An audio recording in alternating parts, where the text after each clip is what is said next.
think next we're going to be hearing from a success story to getting a sense of the potential of how many more homes there are out there where we can do this kind of work. I think Chad Thorne is going to be speaking next. I moved to Charlottesville about 5 or 6 years ago, and one of the proudest moments of my life was when I was able to buy my own home. Didn't have to worry about rent or a landlord or anything like that. Went into the home and it was a mess, but all of that didn't matter because I was going to be a homeowner, and that was just a huge, huge thing for me. But once my kids and I moved in, we realized pretty quickly that the home needed a lot more than just some paint. And so basically for the last 4.5 years, every opportunity we get to have a little extra money, we do something to make the home more livable, to make it more efficient, and to make it safer for ourselves. We've replaced a number of the windows, we've done insulation in the basement, I even took out a second mortgage to be able to do even more.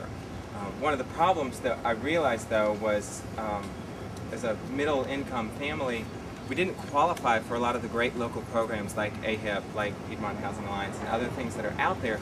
We couldn't get those monies. We weren't, we weren't eligible for that for good reason.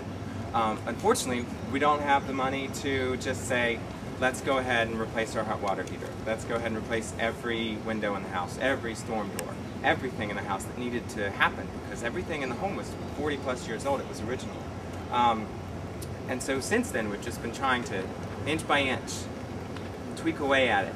Last week we were able to have an energy audit, and the big thing that we learned is heat rises, and so does money, because it just it was all rising up through the attic, which has awful insulation, has a lot of cracks and things that need to be replaced with the foam insulation that Ingrid mentioned, and a number of other things that we need to do. But right now, we're between a rock and a hard place because we can't afford that, and we need a program or companies that are locally based where people can not only have jobs but also, provide the opportunity through whether it's a low-interest loan or some sort of payback program, so families like myself, like a large part of the Charlottesville community, can update the homes in Charlottesville. So that's our story. Thank you.